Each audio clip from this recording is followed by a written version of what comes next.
के इस कार्यक्रम में बहुत स्वागत है। आप दोनों मेहमानों का बहुत स्वागत है और आपने अपना कीमती वक्त हमें दिया है। तो चलिए इस सेशन की शुरुआत करते हैं। हमारे साथ एडीजी जोन श्री आलोक सिंह जी मौजूद हैं। Anand Prakash Tiwari ji joint commissioner of police हैं। आप दोनों का बहुत स्वागत है। सर, मैं आपसे शुरुआत करूंगा क्योंकि कानपुर से आपका पुराना नाता रहा है। आप एसएसपी भी रहे हैं, आईजी भी रहे हैं और अब एक जोन पूरा आपको कानपुर मिला है और जिले भी इसमें समाहित हो गए हैं। तो कैसे इसको देखते हैं, कितनी बड़ी जिम्मेदारी है? जिम्मेदारी तो बहुत अहम है। ये पूरा कानपुर जोन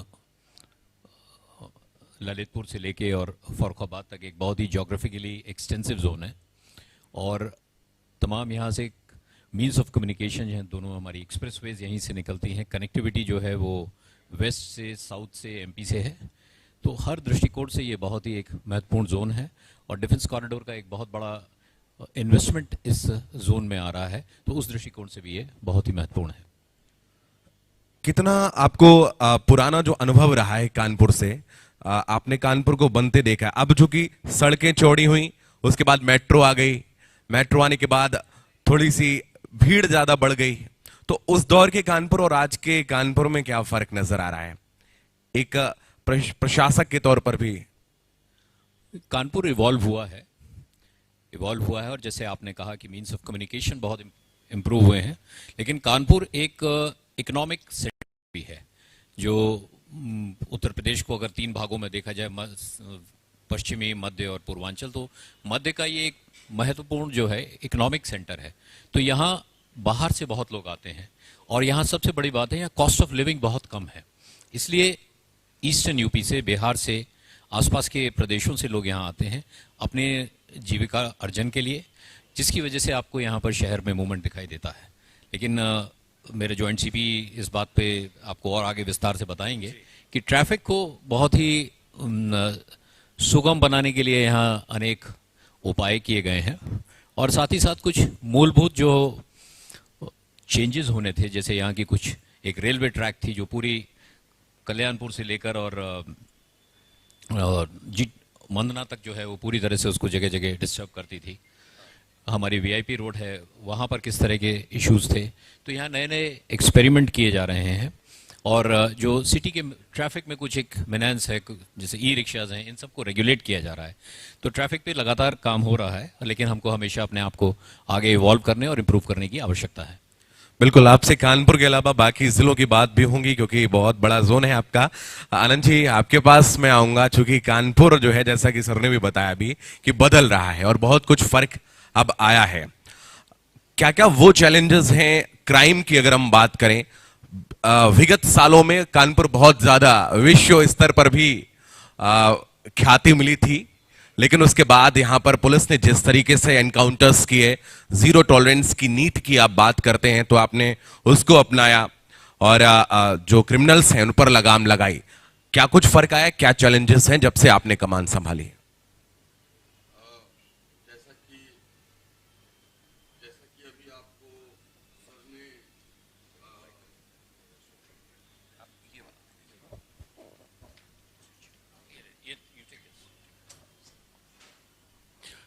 जैसा कि अभी सर ने कहा कि यहाँ पे कानपुर में तमाम चीज़ों को व्यवस्थित करने का प्रयास शासन की मंशा के अनुरूप और माननीय मुख्यमंत्री जी की इच्छा के अनुरूप लगातार किया गया है। तमाम सुधार किए गए हैं और आयुक्त प्रणाली के गठन के बाद जहां एक तरफ अपराधों पर नियंत्रण लगाने के लिए और सुरक्षित और मोस्ट लिवेबल सिटी बनाने के लिए कानपुर में पुलिस ने निरंतर कार्य किए हैं। अगर हम आंकड़ों की बात यहाँ नहीं करेंगे, लेकिन निरंतर ग्राफ में कमी आई है और इसके गवाह आंकड़े हैं। इसके अलावा ईज ऑफ लिविंग के पर्सपेक्टिव से भी हम लोगों ने देखा है और चाहे वो आपके ट्रांसपोर्टेशन में ईज ऑफ लिविंग को ले आना हो, हमने ट्रैफिक पे गिवन सर्कमस्टांसेज में बेहतर काम किया है। साथ ही एक फ्यूचरिस्टिक नया प्लेटफॉर्म भी क्रिएट किया है। हमने मंडलायुक्त को लेकर के और सभी विभागों को लेकर एक हाई पावर स्टीयरिंग कमेटी भी बनाई है, जिसमें फ्रीक्वेंट डिसीजन हो और तेजी से उसका इम्प्लीमेंटेशन हो। तो अपराध में भी और बाकी अन्य चीज़ों में भी कानपुर पुलिस ने शासन की मंशा के अनुरूप लगातार काम किया है और बेहतर कानपुर बनाने के लिए प्रयास किया है। जब से कमिश्नरेट बना है, पहले चूंकि अधिकारी कम होते थे और उसके बाद जब क्राइम ज्यादा बढ़ा तो ज्यादा अधिकारियों की भी जरूरत आई है, और तब क्या परिवर्तन आया जब से यहाँ कमिश्नरेट प्रणाली जो है वो लागू हुई है कानपुर में? ये चेंजेज जो है कई बार नीचे से ऊपर की तरफ होता है, कई बार ऊपर से नीचे की तरफ होता है। चूंकि अधिकारियों की संख्या बढ़ी है तो रेस्पॉन्सिव गवर्नेंस जो कि माननीय मुख्यमंत्री जी की इच्छा है उसको हम किसी हद तक ले आ पाने में सफल रहे हैं। और चाहे वो जन सुनवाई का स्तर हो, लोगों के सेटिस्फैक्शन का स्तर हो, इवन हमने कुछ दिन पहले कुछ लड़कों को अलग अलग कॉलेजेज के कुछ स्टूडेंट से बात करके हमने कहा था कि जरा इस पर सर्वे करके देखो कि लोगों में किस तरह की अपेक्षा है और लोगों का सेंस ऑफ सेटिस्फैक्शन लेवल क्या है। तो वी फाउंड कि पहले की तुलना में स्लाइटली इम्प्रूव्ड है एंड सेंस ऑफ सेटिस्फैक्शन में इम्प्रूवमेंट का होना और लोगों में बेहतर सुनवाई, बेहतर निर्णय, प्रॉम्प्ट एक्शन और उनकी जो समस्याएं हैं, उनके जो जीवन के प्रॉब्लम्स हैं, उसको अगर हम तेजी से निकाल पाते हैं, निवारण कर पाते हैं, तो मुझे लगता है कि काफ़ी बड़ा बदलाव है। और पुलिस आयुक्त प्रणाली आने के बाद यहाँ और सभी जगहों में single window system, this is called a single window system, कि एक ही जगह पर आपका 107, 116, 145, 133 और तमाम जो एग्जीक्यूटिव मजिस्ट्रेट के कार्य है जो कि 1-to-1 पुलिस के साथ इंटरकनेक्टेड हैं, वो सब एक साथ in a form of single window system हो पा रहे हैं। ऑफ कोर्स ये अभी बिगिनिंग है, 2-3 साल का कमिश्नरेट है, लेकिन आने वाले समय में और बेहतर परिणाम देगा। आलोक जी, चूंकि अब अगर हम देखें जोन आप संभाल रहे हैं, कानपुर के अलावा फर्रुखाबाद, कन्नौज या जो बहुत से ग्रामीण अंचल के जो क्षेत्र हैं, जो जनपद है जहां से रूरल एरिया जो है वो टच करते हैं, बहुत सारी घटनाएं हो जाती हैं, मीडिया सवाल खड़े करती है, प्रेशर आपके ऊपर बनता है, शासन का दबाव रहता है। तो ऐसे में क्या कुछ पुलिस के सामने चुनौतियां आती हैं, कैसे उसको टैकल करते हैं?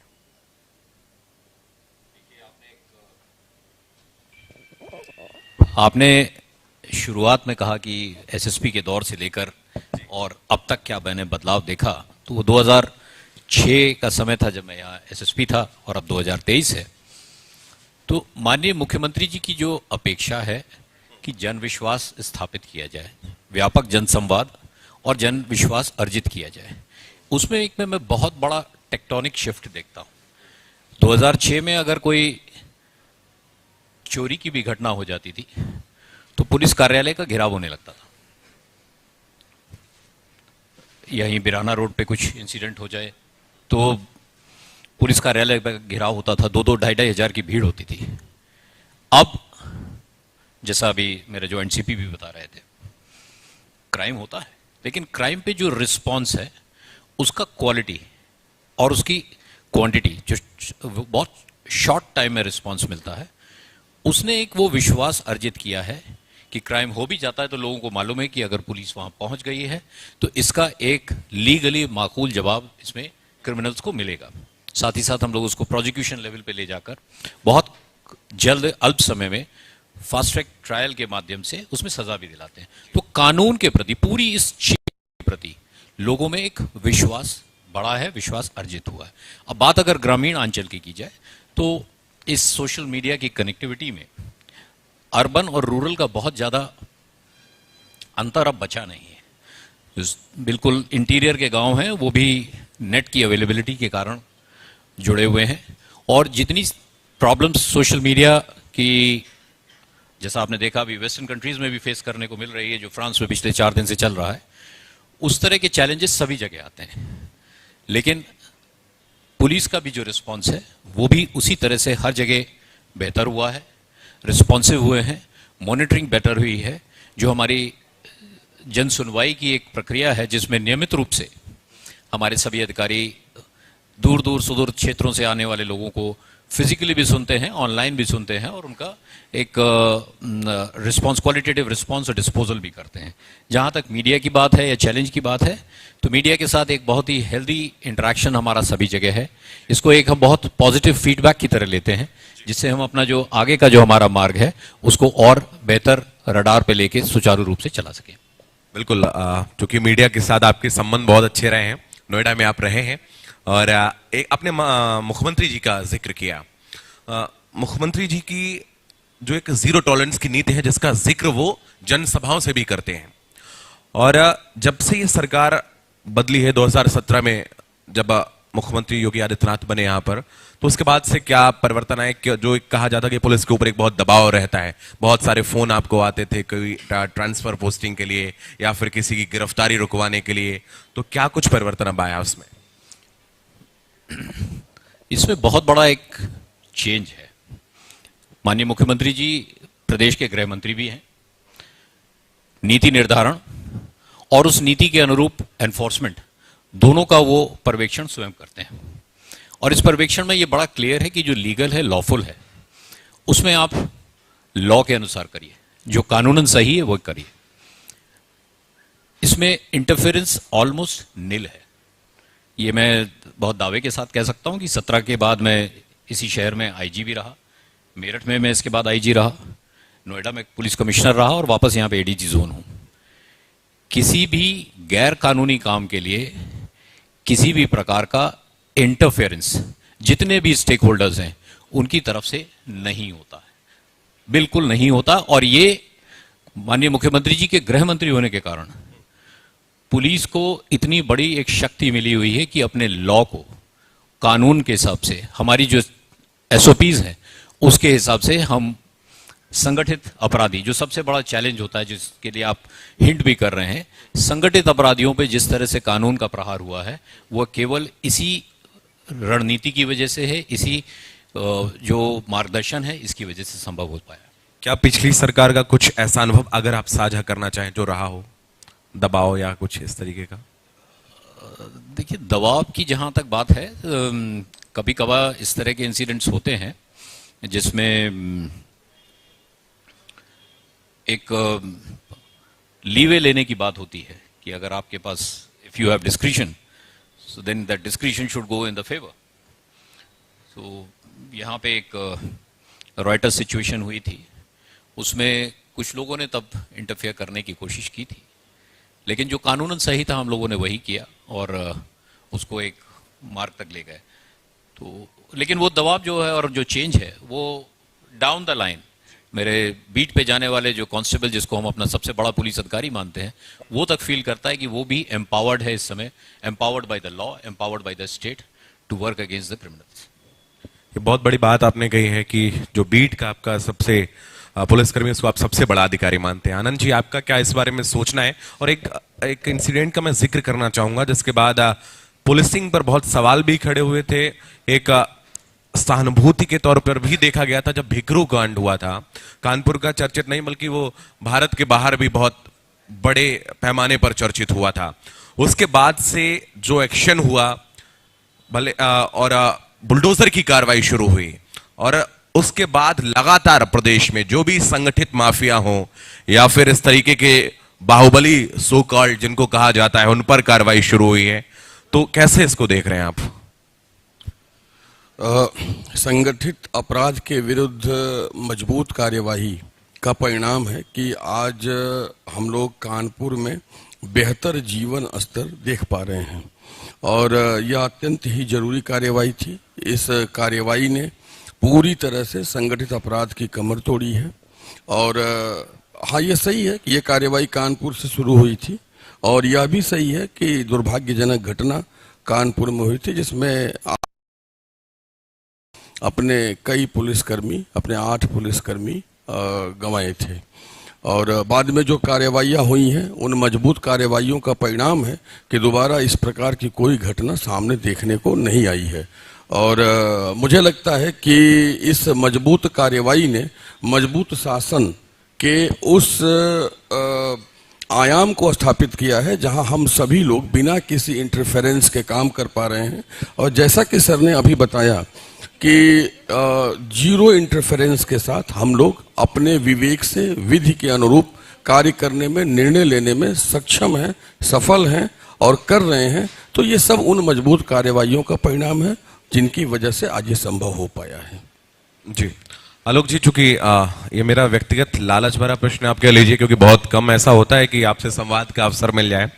कानपुर में चूंकि पहले भी ऐसे हुआ है, जो कमिश्नर यहाँ रहे हैं वो राजनीति में आए हैं और उसके बाद मंत्री भी बने हैं, उस पद को सुशोभित कर रहे हैं। क्या भविष्य में पॉलिटिक्स में एंट्री होगी? अनफॉर्चुनेटली कमिश्नर यहाँ मौजूद नहीं है, तो इसका आप प्रश्न को कमिश्नर से ही रखें तो वो उचित होगा। Thank you. चलिए, आपने बहुत इंटेलेक्चुअल तौर पर ये जवाब दिया है। थैंक यू सो मच, आप लोगों ने अपना समय दिया और न्यूज नेशन के साथ, न्यूज स्टेट के साथ आपने संवाद किया। बहुत शुक्रिया आप दोनों थैंक का। You so much, it was such a बहुत बहुत प्लेजर। Thank you. धन्यवाद।